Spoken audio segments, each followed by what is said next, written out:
कभी ये ख्याल आया है कि एक आदर्श युग, एक स्वर्ण युग कैसा रहा होगा? जी। मतलब जहां सब कुछ उत्तम हो, कोई दुख ना हो, और फिर आज के दौर से उसकी तुलना कैसे करें? आज हमारे पास है 4 नवंबर 2025 का एक हिंदी आध्यात्मिक प्रवचन, और इसका शीर्षक ही देखिए कितना दिलचस्प है।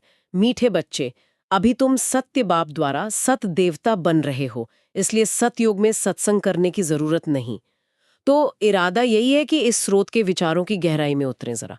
समय का चक्र, ईश्वर का स्वरूप, कर्मों के नतीजे, खुद को बदलने का रास्ता, काफी कुछ है इसमें। चलिए मिलकर समझते हैं इसको।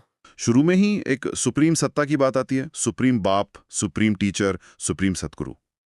कहा गया है कि ये तीनों एक ही हैं। ये अपने आप में ही एक खास बात है ना? बिल्कुल। और देखिए दिलचस्प बात ये है कि स्रोत जो है, ये इस सुप्रीम सत्ता को देवताओं से अलग मानता है, जैसे श्री कृष्ण है। हाँ, उनको सतयुग का राजकुमार कहा गया है। मतलब वो खुद उस ज्ञान को प्राप्त कर रहे हैं जो सुप्रीम बाप देते हैं। वो उस युग में गुरु या शिक्षक नहीं है। तर्क ये दिया गया है कि जब आप सुप्रीम बाप की महिमा करते हैं सबसे ऊंची, तो फिर श्री कृष्ण जो खुद एक राजकुमार हैं सीखने वाले, वो सुप्रीम बाप कैसे हो सकते हैं? अच्छा, तो एक तरह का पदानुक्रम है ये। और फिर सतयुग का वर्णन, पवित्रता, सुख, सद्गति का युग। प्रवचन कहता है कि आधा कल्प सद्गति है, आधा दुर्गति, मतलब समय का आधा चक्र। हाँ, सतयुग और त्रेता युग में सद्गति है, तो वहां ज्ञान चर्चा मतलब सत्संग वगैरह की जरूरत ही नहीं है। बिल्कुल, क्योंकि सभी आत्माएं अपनी बेस्ट स्टेज में हैं, कह सकते हैं। और ये स्थिति मिलती है उस सुप्रीम बाप के वरदान से। जी। और ये जो आज का युग है, जो स्रोत कल युग कहता है, यानी दुर्गति और बुरे कर्मों का युग, उसके बिल्कुल विपरीत तस्वीर है ये। यहाँ विकर्म शब्द आया है, वो कर्म जिनके बुरे फल मिलते हैं। हाँ, विकर्म। ते हैं जब रावण का श्राप मिलता है। सतयुग त्रेता में जिसको राम राज्य कहा गया, वहां विकार ही नहीं होते, तो विकर्म का सवाल ही नहीं। लेकिन द्वापर, कलयुग मतलब रावण राज्य में सबकी दुर्गति होती है, तो विकर्म होते रहते हैं। तो यहीं पर वो कर्म, अकर्म और विकर्म वाली फिलॉसफी सामने आती है। मतलब कर्म तो हर युग में हो रहा है, पर कौन सा कर्म सिर्फ कर्म है और कौन सा विकर्म बन जाता है, ये समय और युग पर निर्भर करता है इसके हिसाब से। सही पकड़ा आपने। सतयुग में कर्म विकर्म नहीं बनते, क्योंकि वहां है दैवी राज्य, बाप का वरदान है। जबकि कलयुग में, रावण राज्य में, कर्म अक्सर विकर्म बन जाते हैं। ऐसा स्रोत मानता है। ये पूरा चक्कर ही एक तरह से सुख दुख का खेल है। एक बात और कही है कि दुख में ही सब याद करते हैं भगवान को। सुख में, मतलब सतयुग में, ये याद रहती है अलग से, पुकारने की जरूरत नहीं। ये सुख दुख और कर्मों को चक्र तो है ही, लेकिन इसमें एक और बड़ी दिलचस्प बात है समय को लेकर, कि ये दुनिया एक नाटक की तरह है, एक ड्रामा के चक्र की तरह जो हूबहू दोहराता रहता है। एक कहावत भी बताई है, बनी बनाई बन रही। इसका क्या मतलब हुआ कि सब पहले से तय है। हाँ, इशारा तो यही है कि ये पूरा विश्व नाटक एक फिक्स्ड स्क्रिप्ट के हिसाब से चलता है और बार बार हर 5000 साल में बिल्कुल वैसे का वैसा रिपीट होता है। स्रोत कहता है कि ज्यादातर लोग, उन्हें पता ही नहीं है इस चक्र की अवधि का या ये कैसे दोहराता है। और इसमें यह भी है कि अलग अलग धर्म जैसे इस्लामी, बौद्ध, ये सब इस नाटक में अपनी अपनी भूमिका निभाने वाले अलग अलग घराने हैं, अपने अपने टाइम पर आते हैं। लेकिन इन सब घरानों में एक कुल को सबसे खास बताया गया है, ब्राह्मण कुल। कहा गया है कि ये कोई राजवंश मतलब डिनेस्टी नहीं है, ये एक आध्यात्मिक कुल है। जी। और इसकी रचना खुद सुप्रीम बाप करते हैं संगम युग पर। संगम युग मतलब कलयुग का अंत और सतयुग की शुरुआत के बीच का छोटा सा समय। बिल्कुल, ये रचना संगम युग पर ही होती है। सुप्रीम बाप आकर पहले इस ब्राह्मण कुल को रचते हैं और यही ब्राह्मण आत्माएं फिर सतयुग में देवता बनती हैं। देवी देवताओं का भी अपने कुल बताया गया है। ये ब्राह्मण कुल और देवता कुल, इनको बाकी धर्मों के घरानों से श्रेष्ठ माना गया है इस नजरिए में। अच्छा, इस दुनिया के अलावा एक और दुनिया का जिक्र है, सूक्ष्म वतन। ये क्या है और कौन रहता है वहाँ? सूक्ष्म वतन, हाँ, इसको फरिश्तों का निवास स्थान बताया है। और ये साफ किया है कि इन फरिश्तों का शरीर वो हड्डी मांस का नहीं होता, प्रकाश का शरीर होता है। Light body. हाँ, लाइट बॉडी। ये देवताओं से अलग हैं, क्योंकि देवता जो सतयुग में होते हैं उनके पास भौतिक शरीर होता है, भले ही वो पवित्र हो। सूक्ष्म वतन में भौतिक चीजें जैसे हीरे जवाहरात वो सब नहीं हो सकते, ऐसा कहा है। अच्छा, तो ये एक तरह का इंटरमीडिएट प्लेन हुआ। और इसी से जुड़ी कुछ निशानियों, कुछ सिंबल्स की व्याख्या भी है जो काफी सोचने वाली हैं। जैसे वो विष्णु की नाभि से ब्रह्मा का निकलना, इसे कैसे समझा जाए? हाँ, ये बहुत कॉमन चित्र है। स्रोत इसे लिटरल नहीं मानता, शाब्दिक घटना नहीं है ये एक गहरा प्रतीक है। सूक्ष्म वतन में होने वाली बात भी नहीं है ये असल में ब्रह्मा के परिवर्तन को दिखाता है। प्रवचन में आता है कि ब्रह्मा अपने अनेक जन्मों के अंत में एक साधारण गरीब मनुष्य के रूप में होते हैं। यहां तक कि खादी वस्त्रों का भी जिक्र है। बाप यानी सुप्रीम सत्ता इसी साधारण तन में प्रवेश करके ज्ञान देते हैं। और फिर ये जो चक्र है, ब्रह्मा से विष्णु बनना और विष्णु से ब्रह्मा बनना, इसकी व्याख्या भी बहुत अनोखी है। एक तरफ सेकंड्स लगता है, दूसरी तरफ 5000 साल। ये कैसे? हाँ, ये बात वाकई वंडरफुल कही गई है दुनिया के लिए। इसको ऐसे समझाया है कि ब्रह्मा जो साधारण मनुष्य तन है उसमें बाप प्रवेश करते हैं और उसे ज्ञान देकर विष्णु समान बनाते हैं। मतलब सतयुग का पहला प्रिंस। अच्छा। इस परिवर्तन में मतलब ज्ञान समझने और धारण करने में मानो 1 सेकंड लगता है, जिसे कहते हैं सेकंड में जीवन मुक्ति। लेकिन फिर वही आत्मा जो विष्णु बनती है या लक्ष्मी नारायण युगल रूप, वो पूरे 84 जन्मों का चक्र लगाती है और 5000 साल बाद फिर से साधारण मनुष्य ब्रह्मा के रूप में आती है, जिसके तन में बाप फिर से प्रवेश करते हैं। तो विष्णु से वापस ब्रह्मा बनने की यात्रा वो 5000 साल लेती है। ओहो, ये चक्र चलता रहता है। ये तो समय और पहचान के स्तर पर बहुत गहरी बातें हैं। चलिए अब थोड़ा भक्ति मार्ग और ज्ञान मार्ग पर आते हैं। प्रवचन में इस पर काफी जोर है। भक्ति मार्ग को तो सीधी दलदल कहा गया है। हाँ, ये शब्द इस्तेमाल हुआ है, काफी कड़ा शब्द है। स्रोत कहता है कि लोग भक्ति मार्ग के दलदल में गलटक डूबे हैं, निकलना बहुत मुश्किल है। इसमें जो पारंपरिक पूजा पाठ हैं, मूर्ति पूजा, तीर्थ यात्राएं, इन सब का जिक्र है। देवियों की पूजा करके फिर उन्हें डुबोने की रीतियों का भी उल्लेख है। हाँ, वो भी है। और जैसे फरिश्तों के संदर्भ में कहा था, वैसे ही हनुमान जी के चित्रों और पूजा का जिक्र करते हुए कहा गया है कि असल में वैसा कोई वानर मुख वाला मनुष्य होता नहीं है।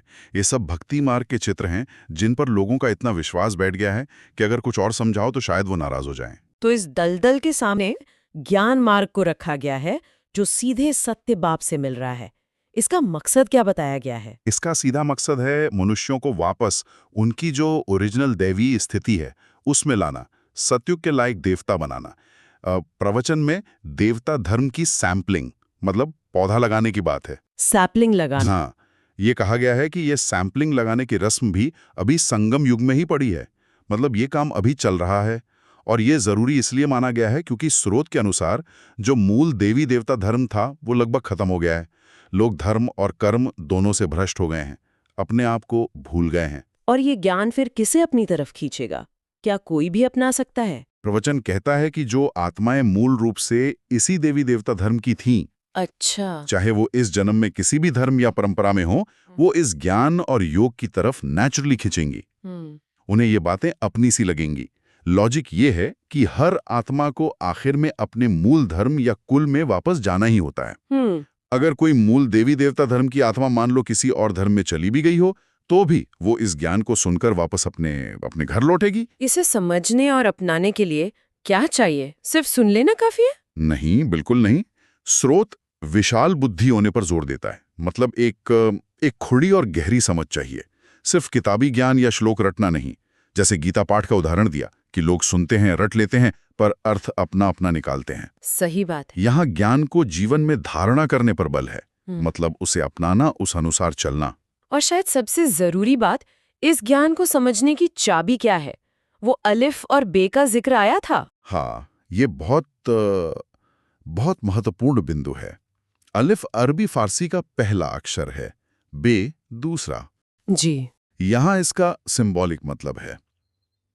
स्रोत इस पर बहुत जोर देता है कि सबसे पहले अलिफ यानी बाप, जो मूल स्रोत हैं, सुप्रीम सत्ता, उनको यथार्थ रूप से पहचानना, समझना जरूरी है। अगर मूल कोई नहीं समझा तो बाकी सारी बातें, यानी बे मतलब बाकी सारा ज्ञान, वो ठीक से समझ नहीं आएगा। होगी। मतलब नींव ही पक्की नहीं होगी। बिल्कुल। अगर बाप की पहचान ही कच्ची है तो मन में बेकार के सवाल उठते रहेंगे। ये क्यों, वो क्यों, शास्त्रों में तो ऐसा है, वगैरह। तो पहला कदम है स्रोत की पहचान। अच्छा, और इस ज्ञान की विशालता के बारे में क्या कहा गया?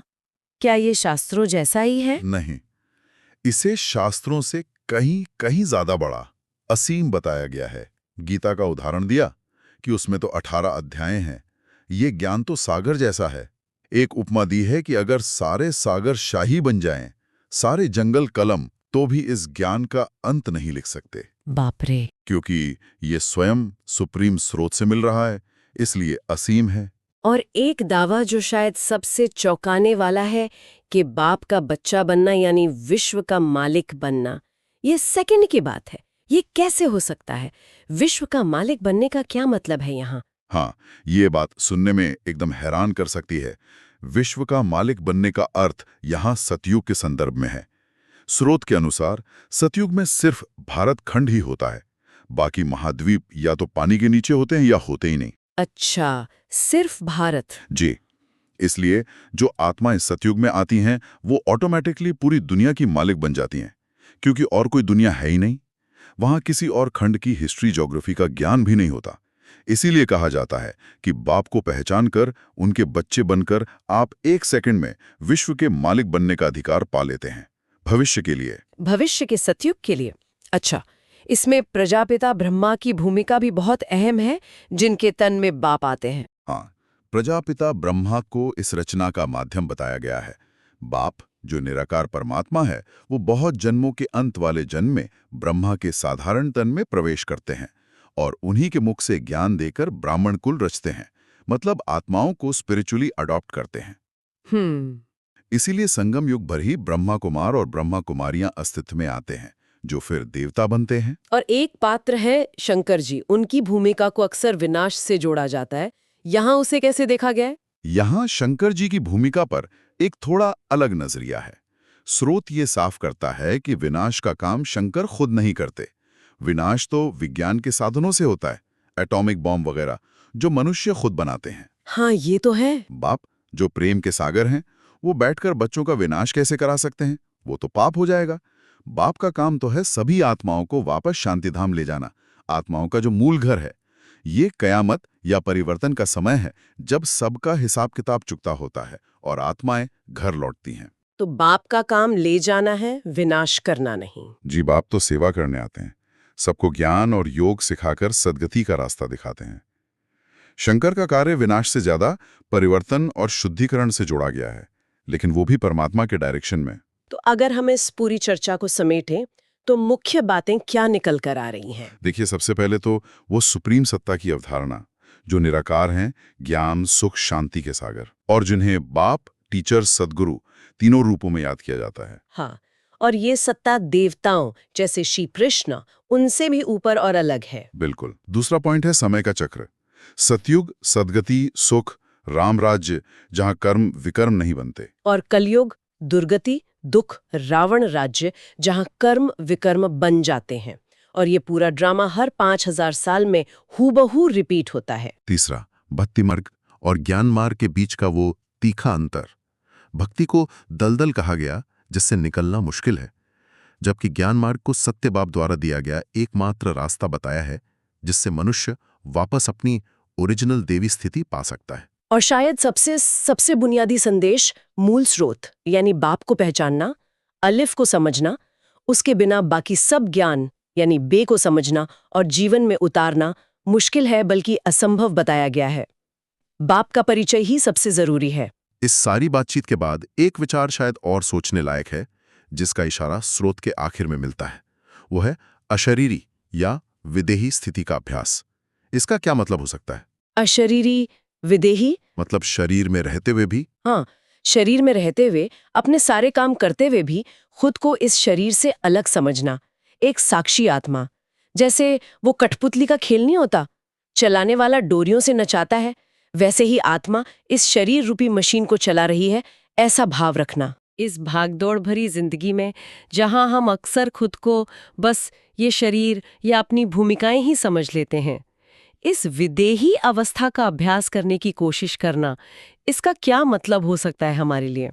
हाँ, कर्म करते हुए भी कर्तापन के बोझ से मुक्त होना, ये एक गहरा चिंतन बिंदु हो सकता है।